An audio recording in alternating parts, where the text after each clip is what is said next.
Tá. Pessoal, vocês conseguem ver minha tela aí? Sim. Tá. Vamos lá, pessoal.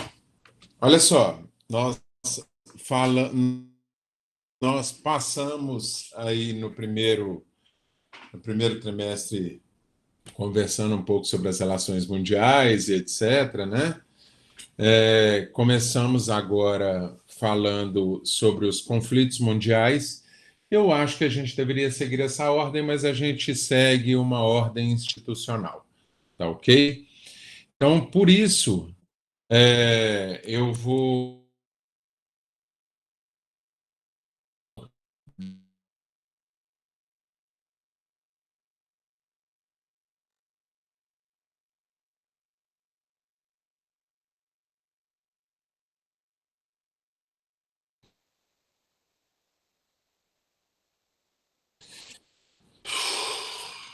Ô, gente, estou perdendo conexão, eu estou ficando irado com isso. Voltou agora.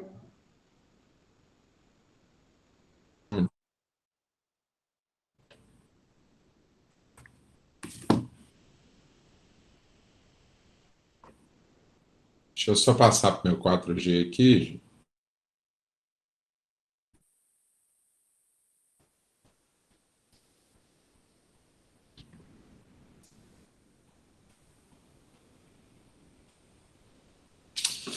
Então, pessoal,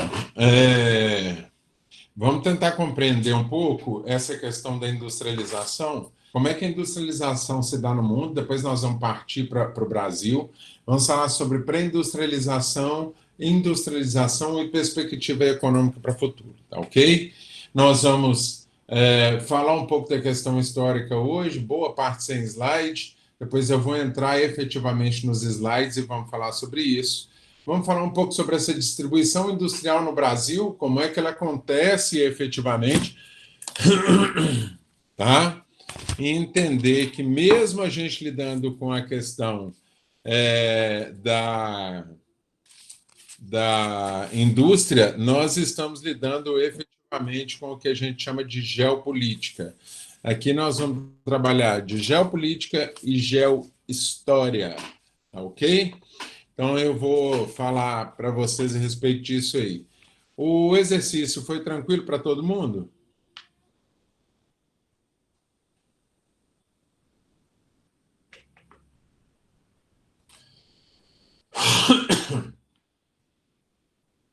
Tá. Então, vamos lá, pessoal. O que eu preciso de compreender a respeito da industrialização no mundo? Eu tenho uma revolução industrial, tá demonstrado aqui, ó. Ela começa no século XVIII, surge na Inglaterra efetivamente, e ela vai gerar profundas transformações para o mundo nesse primeiro olhar e posteriormente para o Brasil, porque nós temos um tipo de industrialização que a gente chama de industrialização tardia, tá ok?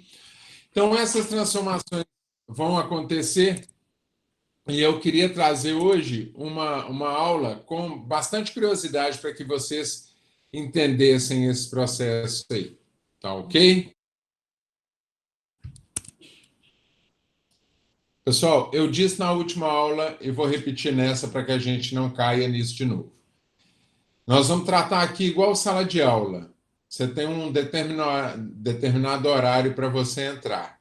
Não entrou dentro desse determinado horário, eu não vou aceitar a sua entrada mais.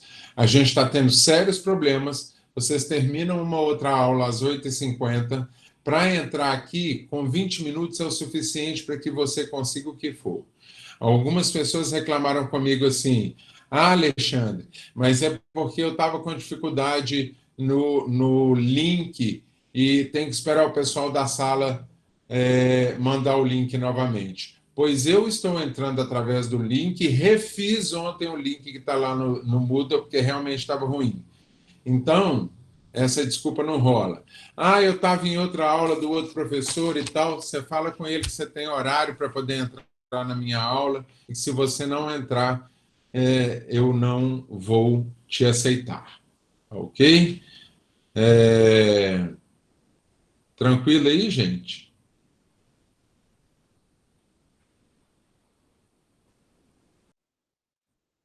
Ok. E para isso, gente, é para que vocês que entram no horário, olha aqui, não se sintam prejudicados, tá ok? Que vocês não fiquem prejudicados com a gente cortando a aula no meio do caminho. Fica chato pra caramba, chato para vocês, corta o meu raciocínio, tá? E isso não é legal, não, tá?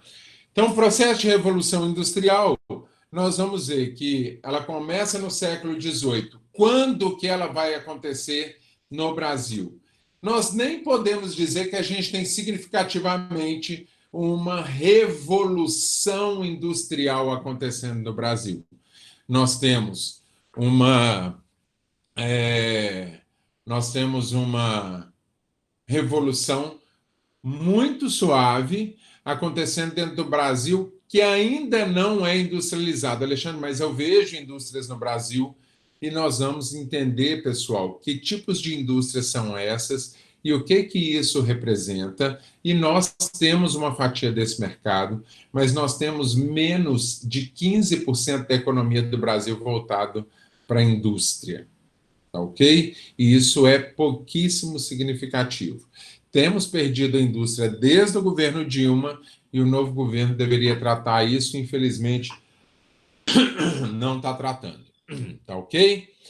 Então a gente vê aí uma profundas transformações que vão acontecer. Alexandre, onde que acontece essa transformação? Se você quiser me perguntar, qualquer coisa pode abrir o seu microfone ou usar o chat aí que está aberto aqui para mim. Tá ok? Alexandre, onde que acontece efetivamente essas transformações? A primeira coisa que eu tenho que entender é que eu tinha um sistema de escambo extremamente forte. Ou seja, eu tinha um cara que produzia roupa, outro que produzia sapato, outro que produzia pão, outro que plantava milho, o outro que criava galinhas. E aí esse pessoal precisava das coisas, trocavam entre si. O cara que precisava de milho trocava com o de sapato e etc. trocava com o cara do frango e fazia um processo de escambo. E aí a gente entendeu que a gente precisava de acumular, né? Precisava de juntar. E nesse processo de acumulação, efetivamente, nós descobrimos nesse processo de acumulação que não dava para eu acumular o frango durante muito tempo. Não dava para eu acumular o pão durante muito tempo. E aí eu invento uma moeda. No processo de invenção dessa moeda, lógico, muito anterior ao processo de industrialização, eu consigo acumular essa moeda que não morre com a mesma facilidade, que não estraga, não é perecível com a mesma facilidade, que se é uma carne, um milho e etc. Tá ok? Então, o que acontece nesse momento aí? A gente começa a mudar o nosso sistema, que era bastante rural, né? Que era bastante focado num sistema de vilarejo, tá ok? E aí eu começo a intensificar a minha indústria. Se eu pegar hoje o filme lá de Tempos Modernos do Chaplin, lá de 1920, eu vou ver que Chaplin já faz as suas críticas aos impactos ambientais ocorridos por causa da em 1920. E, apesar disso, apenas 30 anos depois, que a gente começa a ter uma legislação efetivamente ambiental, tá ok? Mas, em 1800 e alguma coisa, eu já tenho um camarada falando sobre educação ambiental, ou seja, já se discutia os impactos ambientais, já sabia que a questão ambiental acontecia, que a questão ambiental estava sendo afetada, tá? Os impactos ambientais ocorriam, mas ainda não se dava devida importância para isso. E dizer para mim que mais de 2 séculos depois foi quando se alertaram dizendo: olha, o meio ambiente está sendo afetado. Falácia, né, moçada? Então a gente vê que foi um momento em que realmente o homem se reconheceu que precisava de se preservar um pouco mais, porque senão tudo aquilo ia acabar. Tá ok? O que acontece nessa hora? O cara que ia lá e construía a sua agulha para poder fazer a sua costura, esticava o fio, cortava, afiava a ponta, fazia o buraquinho no fundo, achatava ali, ele descobriu que fazer aquilo na máquina era muito mais rápido e muito mais barato. Então, enquanto eu fazia uma agulha que custava R$ 1 feito à mão, a outra custava 1 centavo e eu fazia 1.000 agulhas de uma vez. Então, esse cara perdeu o seu ganha-pão. Com a perda do ganha-pão, o que ele vai fazer? Ele vai passar para a cidade, para que na cidade ele consiga sobreviver e comer. Obviamente, com essa transferência de pessoas para essa cidade, eu também tenho um acúmulo de pessoas. Então, imagina só, a menina que ficava lá na fazenda, olhando pela janela, esperando seu príncipe encantado passar, ela não precisava mais de esperar o seu príncipe encantado. O seu príncipe encantado agora morava do seu lado, trabalhava com ela junto da indústria dela. E os hormônios, obviamente, foram aflorados e a gente começa a ter um crescimento populacional exacerbado. Então, não só eu tenho um acúmulo de pessoas existentes em um mesmo lugar, tá? Como eu tenho um crescimento populacional muito grande, porque essas pessoas se reuniram. E isso foi tão intenso, gente, que se a gente olhar as Mary Poppins, se a gente olhar as pin-ups, o que são as pin-ups? Mulheres maquiadas, de boca vermelha e etc., que chama muita atenção e a sensualidade estava muito próxima dessas pessoas. Por quê? Porque existiu, a partir desse momento, uma indústria especializada nessa área. Então, até dei um exemplo na outra sala, que as indústrias fizeram o chamado batom vermelho, né? E esse batom vermelho, ou a era rouge, né, onde se pintava o rosto avermelhado, onde se colocava um batom vermelho. Nesse batom vermelho havia uma química, acha-se, por exemplo, seja veneno de cobra, que ao passar inchava os lábios das mulheres. Por quê? Porque o corpo, no momento das relações, ele se avermelha, se rincha, e aí isso foi provocado para que a gente tivesse um crescimento populacional, tá ok? E para que a gente tivesse um maior número de operários aí acontecendo. Nossa, Alexandre, você acha mesmo isso? Não sou eu que acho, a história conta essa parte aí, tá ok? Então a gente vem caminhando aí durante séculos, a gente vê isso acontecendo e trazendo problemas sociais seríssimos. Que tipo de problemas sociais acontecem nessa história, professor? Problemas sociais, por exemplo, como a peste negra. É muito comum a gente ver aí na sua cidade, se você mora em Ouro Preto, Mariana e adjacência, você vê ruas que são ligeiramente afuniladas, não é isso? Hoje as ruas são barricadas, ou seja, são arredondadas, onde a água cai, vai para as laterais e é escoada. Nesse período, as ruas eram de pedras e elas tinham o formato de V, para que o lixo líquido escorresse. O que acontece é que o lixo líquido escorria, mas o lixo que era mais sólido não escorria. Que lixo é esse líquido e sólido que você está falando? Então, era muito comum nesse período o chamado lavai. O que era o lavai? Era o cara que estava no seu quarto, os quartos eram compartilhados com todos, né? Homem, mulher, criança, adulto, adolescente, idosos, etc. Eles eram compartilhados com todos, era um ambiente único, e você tinha o chamado urinol, ou seja, o pinico que ficava debaixo da cama, que servia para o 1, 2, 3 e 4. Ou seja, número 1, urina, número 2, fezes, número 3, vômitos, e número 4, escarros e etc. Tá ok? E aí isso ficava acumulado ali. Quando dava o horário por volta de 5, 6 horas que as pessoas chegavam em casa, as pessoas pegavam esse pinico, chegavam na janela e gritavam, lá vai! E jogava aquilo pela janela, sujando quem estivesse na rua e quem estivesse na mira deles. Tá ok?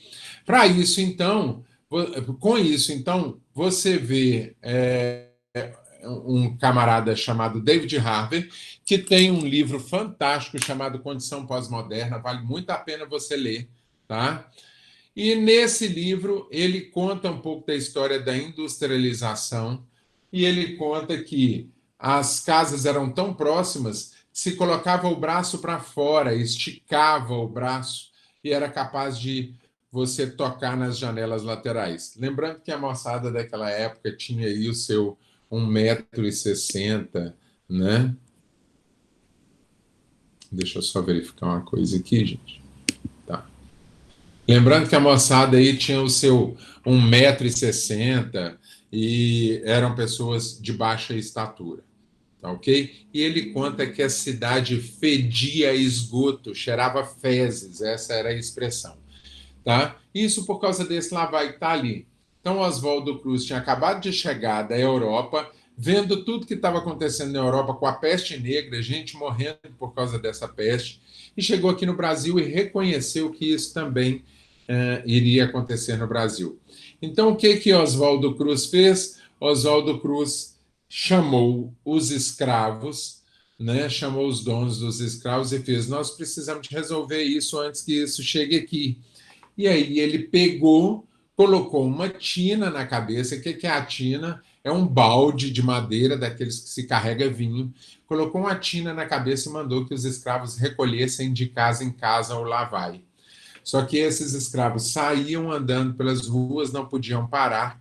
Essa secreção caía sobre o corpo desses escravos e eles não podiam parar. O sol queimava e dava para eles o rajado no corpo. E aí esses escravos eram chamados escravos tigrados. Se você procurar aí os mapas antigos do Rio de Janeiro, você vai achar algumas curiosidades. Dentre elas, as embarcações chegando ao Rio de Janeiro, alguns monstros marítimos que eles enxergavam, que não tinham conhecimento, e que eles enxergavam como verdadeiros monstros marinhos desenhados na água. E você vai ver no mapeamento no Rio de Janeiro uma área escrito Área de Descarga dos Escravos Tigrados, que é onde os escravos levavam e jogavam aquele resíduo ali no mar, tá ok?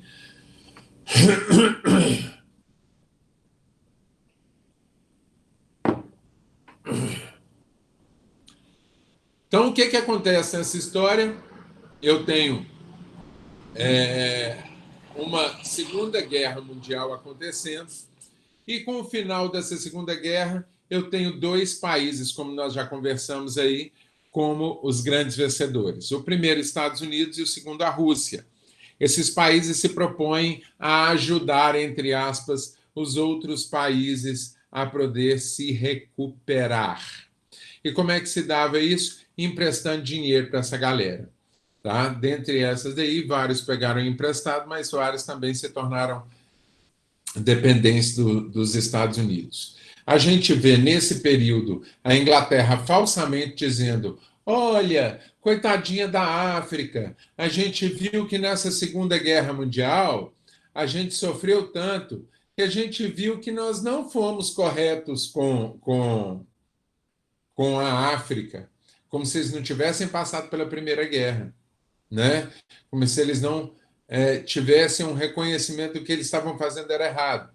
E aí o que eles fizeram? Simplesmente soltaram a África e disseram: a África tem que se autodeterminar, a África tem que se resolver sozinha. E a realidade é que essa Inglaterra, essa França, esse Portugal, essa Espanha, essa Holanda, que estavam ali usurpando de outros países, estavam pobres, ferrados na vida deles e não tinham mais condição de se manter. Não tinham condição, inclusive, de comprar sequer açúcar e sequer café do nosso Brasil. E nós chegamos ao auge de entrar também para esse processo de falência.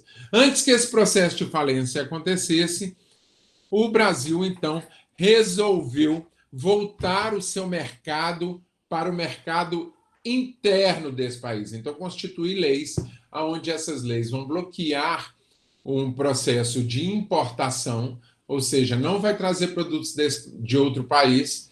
Isso é quebrado lá na frente pelo Collor, ou seja,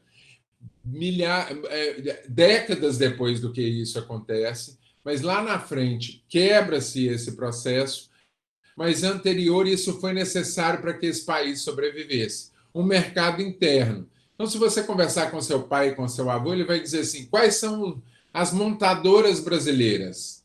Né? Ele vai dizer Fiat, Ford, Volkswagen e Chevrolet. Por quê? Porque essas foram as únicas montadoras que eram permitidas durante décadas no Brasil. Tá ok? Para quê? Para fortalecer o mercado interno. Então, primeira coisa, fechamento de fronteira. Evitar que se compre coisas de outro país. A segunda coisa, começar a produzir para o mercado interno. E como é que isso aconteceu, professor? Aconteceu, primeiro, pensando que o Brasil precisava de se autodeterminar. O Brasil precisava de se gerir em relação às suas indústrias.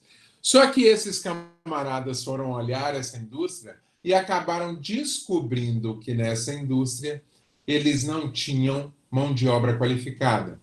Acabaram descobrindo que eles não tinham maquinário qualificado. Tá? Então, eles decidiram fazer processos de importação desses maquinários, número 1, e número 2, perdão, gente. E número 2, fazer um processo de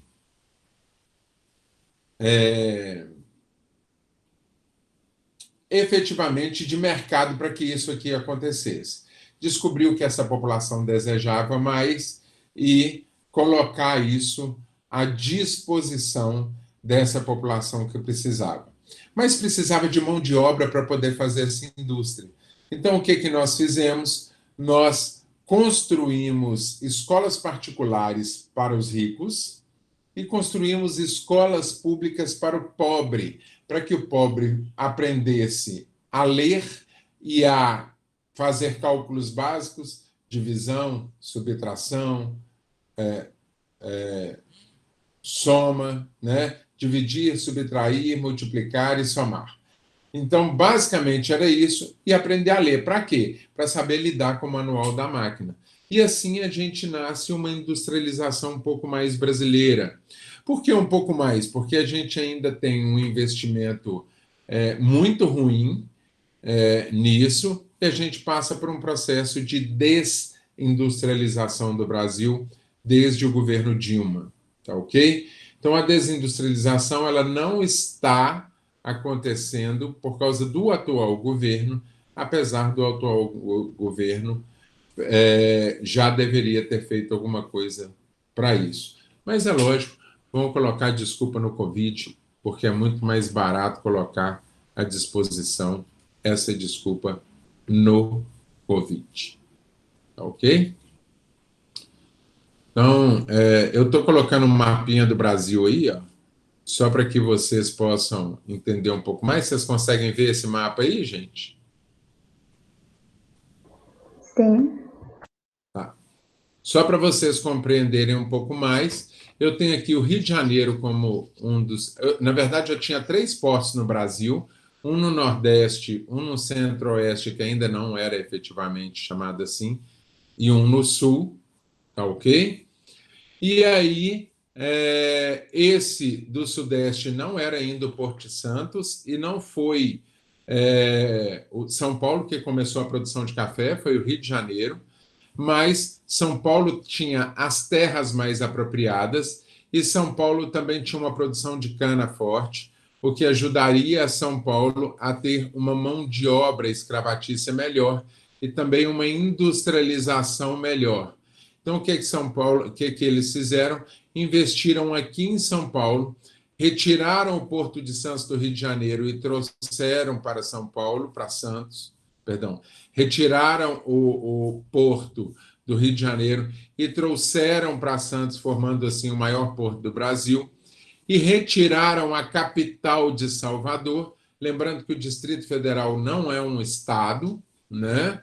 Ele é um distrito e ele é móvel segundo a Constituição.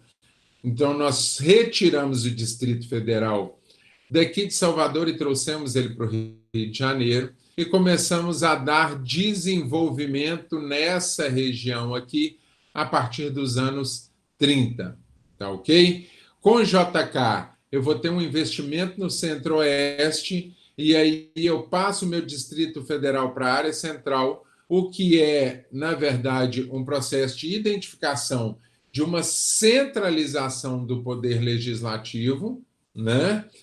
E aí, se eu olhar aí, eu vou ter uma distribuição onde essa administração consegue em 2 horas chegar a qualquer ponto do país, norte, sul, leste ou oeste, em no máximo 2 horas, tá ok? E eu começo a fortalecer essa indústria aqui no Centro-Oeste, obviamente também favorecendo uma agricultura e uma pecuária nessa região. Então, olha lá, número 1, isso começa a acontecer aqui no Nordeste, dou um salto para o Sudeste por causa da mão de obra, estendo para dentro do país para poder fortalecer e depois descentralizo ainda mais, formando o que a gente chama de Zona Franca de Manaus. Quando eu falo em Zona Franca, você já se lembra de entrada franca, ou seja, era muito mais fácil e muito mais barato para as indústrias se estabelecerem no local onde eu tinha mão de obra barata, onde muitas vezes eu tinha um terreno doado, onde eu não pagava imposto nessa região, onde atravessar mercadorias importadas ali aconteciam com a maior facilidade, e isso vai fazer com que eu desça essa costa oeste do Brasil aqui, ó, com grandes polos industriais e descentralize um pouco essa industrialização que estava extremamente concentrada ali no sudeste do Brasil, que ainda é a região mais povoada do nosso país. Tá ok? Então, eu tenho aí um processo de descentralização industrial e desconcentração também.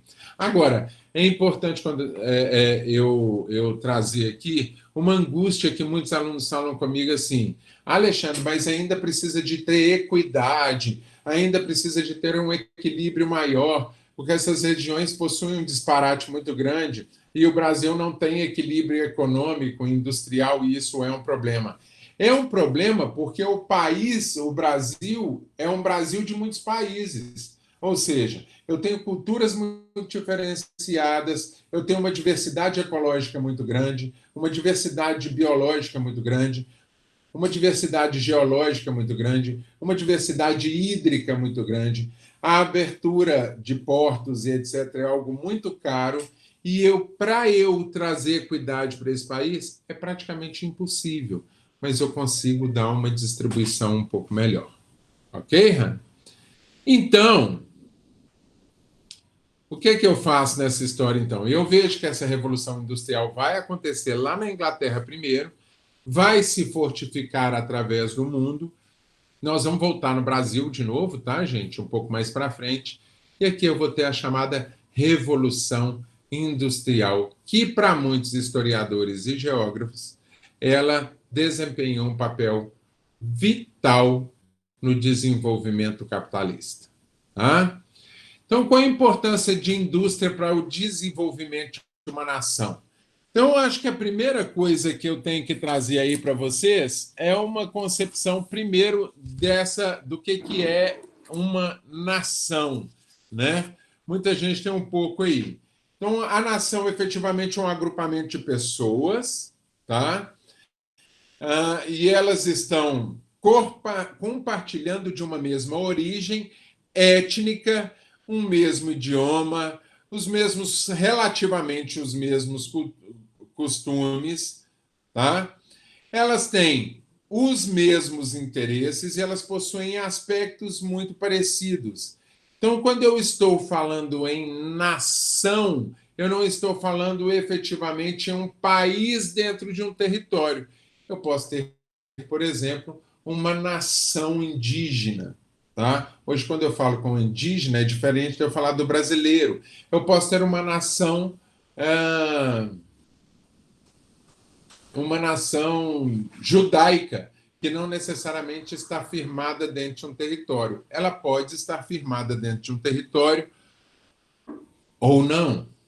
Ok? Então, a indústria é capaz de transformar os bens de consumo em produção, tá? Essa capacidade de transformação de matéria-prima, ela seria extremamente limitada se eu não tivesse esse abastecimento, tá? Seria bem difícil e talvez até inviável se eu não tivesse isso. Essa indústria, porém, nem sempre teve as características que se tem hoje em dia, tá? Vamos ver aí para os setores da economia. Tranquilo até aí, pessoal? Nós temos mais 12 minutos aqui. Tranquilo até aí? Sim. Ótimo. Então, a indústria, ela faz parte do que a gente chama de setor secundário da economia. Então, vamos trazer esses setores para que você entenda aí. O primeiro setor, que é o setor primário, ele é responsável pelo extrativismo, ou de onde eu extraio. A agricultura eu consigo extrair, a pecuária eu consigo extrair, a pesca eu consigo extrair. Então, esse é o chamado setor primário. Setor secundário, responsável pelas transformações de matéria-prima. A indústria, o artesanato, a construção civil são chamados os setores secundários. E o setor terciário, que é basicamente o comércio e os serviços. Tá? Nós vamos ver aí ele mais limpinho aí enquanto a matéria vai caminhando. Tá ok? Vamos ver um pouco sobre essa fase aí da indústria. Então, a gente já viu aí que secularmente a gente tem uma fase de artesanato extremamente forte, né? A manufatura era o que comandava. Ela vai se estender desde a minha antiguidade lá até a Revolução Industrial. Na Revolução Industrial, a produção era feita de forma... Até a Revolução, a produção era feita de forma manual. Alexandre, mas a gente tem tido uma valorização das coisas feitas à mão muito grande, não tem? Tem. E ao contrário do que a gente tinha na época, ela é uma produção bem mais cara, por causa do trabalho que dá a fazer esse tipo de produção. Mas não é que nós vamos voltar até essa produção comumente. Tá ok? Bom, como a primeira revolução industrial, gente, ela vai ter início, como eu disse, no século XVIII, né? Para o século XIX. A partir desse período, as coisas vão mudar radicalmente. As tecnologias e também a chamada revolução, as relações de trabalho, e hoje a gente tem a chamada DIT, que é a Divisão Internacional do Trabalho. A gente vai falar, inclusive, como é que ela se encaixa no meu país aqui um pouco melhor, tá? De modo a produzir melhor. Qual que é a influência do capitalismo? O capitalismo não criou a cidade, mas ele criou a metrópole. Ou seja, eu já tinha cidades, como eu já mostrei para vocês anteriormente, lá no primeiro trimestre, como é que as vilas funcionavam, como é que o trabalho funcionava dentro dessa vila, mas o capitalismo aglomera pessoas em torno da indústria. Então, automaticamente, ele forma as chamadas metrópoles e até as megalópolis, no caso do Brasil, que só tem uma, que é São Paulo. Tá ok? Então, qual que é o local ideal para a gente poder instalar uma indústria? Então, o que vai determinar esse local ideal e a instalação de uma indústria e que ela é fundamental para o sucesso desse empreendimento? Alguns fatores influenciam nesses processos, tá? O primeiro, por exemplo, é o próprio mercado consumidor interno, que vai favorecer para que eu tenha um produto de exportação, por exemplo, tá? A outra são os chamados fornecedores de mão de obra, ou seja, a mão de obra qualificada, tá? Então, nós vamos olhar aí fatores para a criação e implementação de uma indústria, e dentro dos principais está o dinheiro. Eu fiz uma pergunta na graduação que eu vou fazer aqui. O que eu preciso para montar um sistema de produção? O que é necessário para eu efetivamente montar um sistema de produção? Ou melhor dizendo, para eu ter um sistema de produção, eu preciso de duas coisas principais. Quais são elas?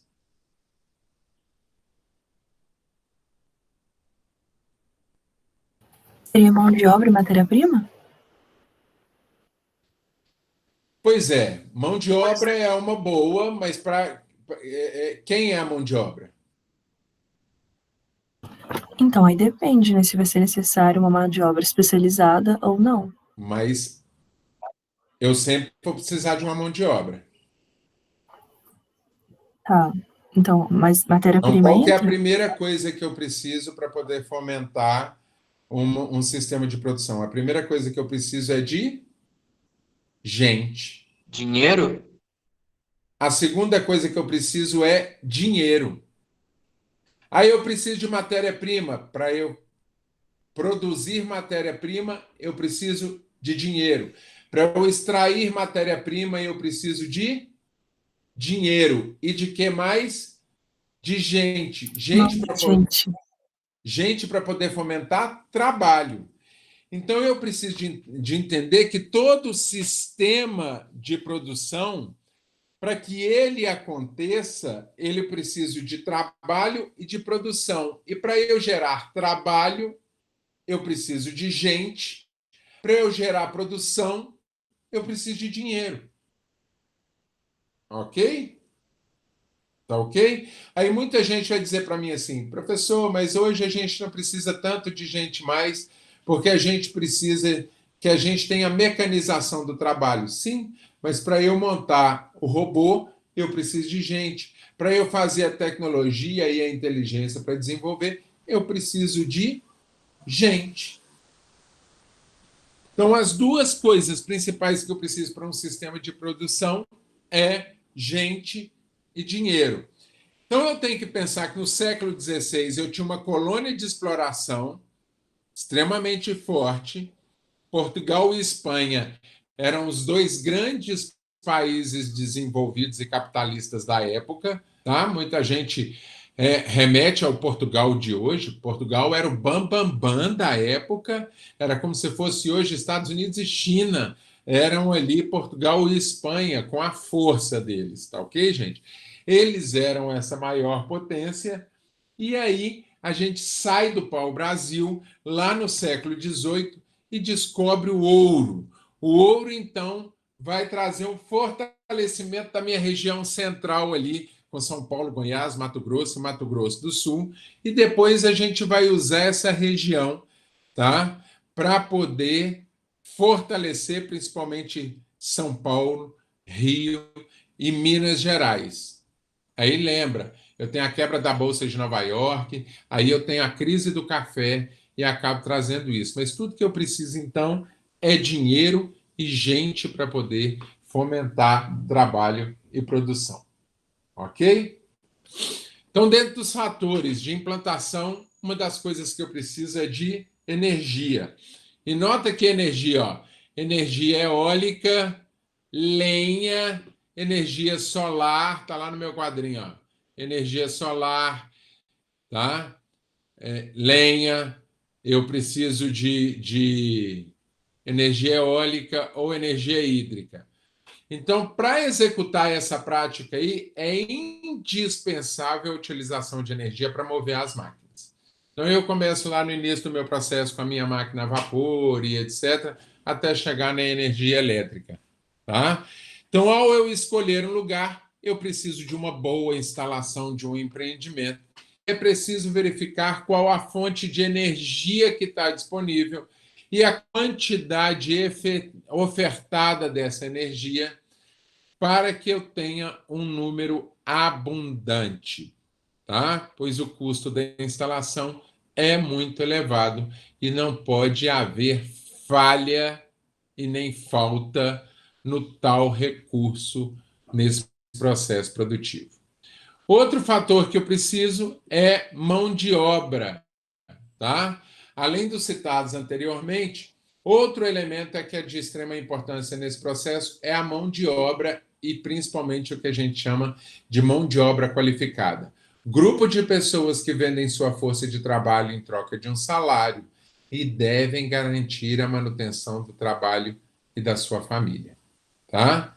Essa dependência humana das indústrias geralmente vão ser estabelecidas nos grandes centros urbanos e aí aonde a localização desses centros urbanos ela será muito mal muito. O que está errado, Guilherme, na mão de obra?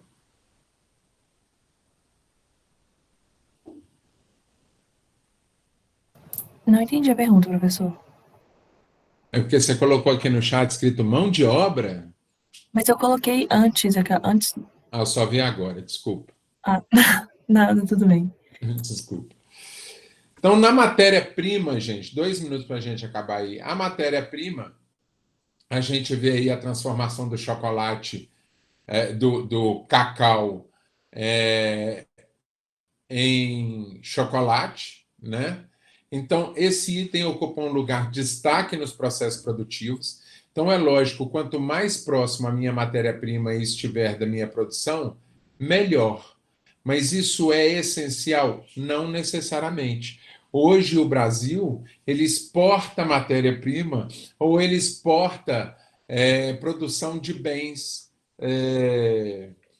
de indústria base. E nós vamos ver essas indústrias aí, tá ok? Mas o resultado aí de lucro, lógico, quanto mais próximo eu tiver, melhor. É por isso que hoje, um bom exemplo disso, no Brasil principalmente, é a quantidade de indústrias rurais que nós passamos a ter nos últimos anos. O que acontecia? Antigamente você pegava o cara, passava um caminhão lá, recolhia leite da cidade inteira, debaixo de um sol bravo, e muitas vezes esse leite chegava estragado na indústria.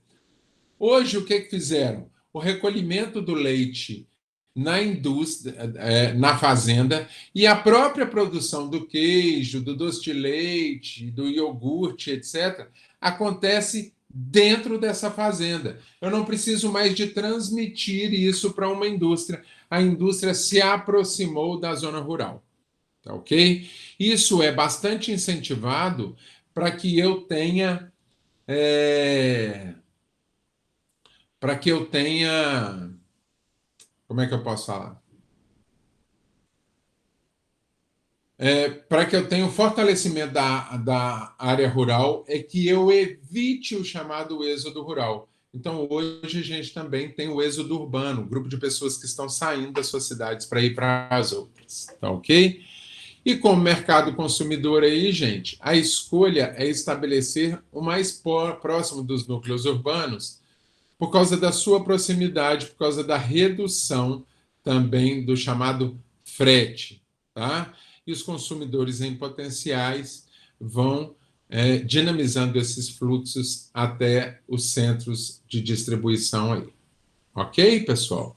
Vou dar continuidade disso aí na gravação. Alguma dúvida, pessoal? Professor, o Brasil depender tanto da agricultura é um problema para o desenvolvimento do país? Eduardo, depende do ponto de vista, tá bom? E depende do estado que o Brasil está.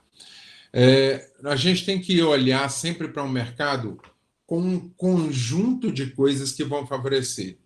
Então, nós somos um país de capitalismo dependente. É muito importante que você entenda o que é um país de capitalismo independente vezes um país de capitalismo dependente.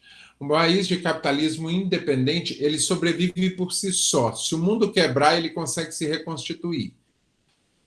Você vê que quando você teve a crise imobiliária nos Estados Unidos, os Estados Unidos em 2 anos se recuperou e nós até hoje, quase 10 anos depois, estamos ainda lutando para uma reconstituição desse processo.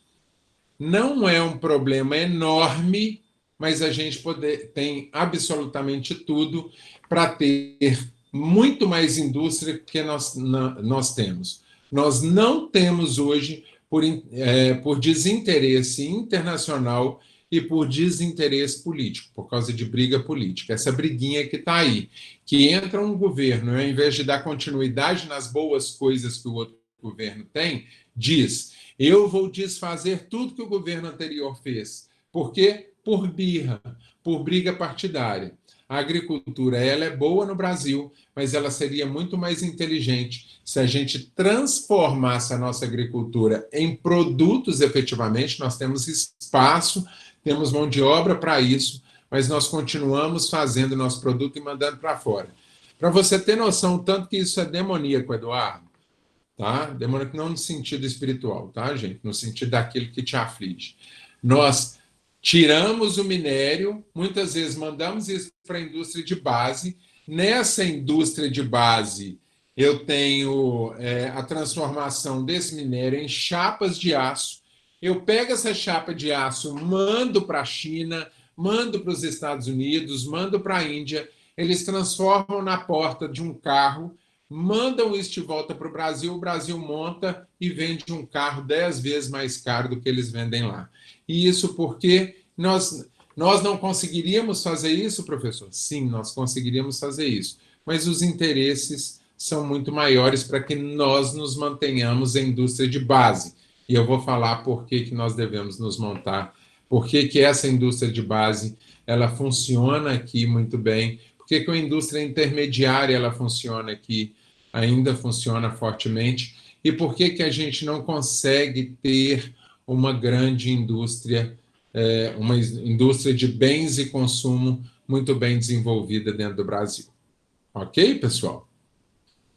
Então, nós vamos parar por aqui. Deixa eu interromper minha gravação aqui. Nós vamos parar por aqui. Qualquer dúvida, eu estou à disposição aí. Vou colocar aqui, hoje nós fizemos a gravação, vou colocar isso lá para todos vocês e desejo a vocês aí uma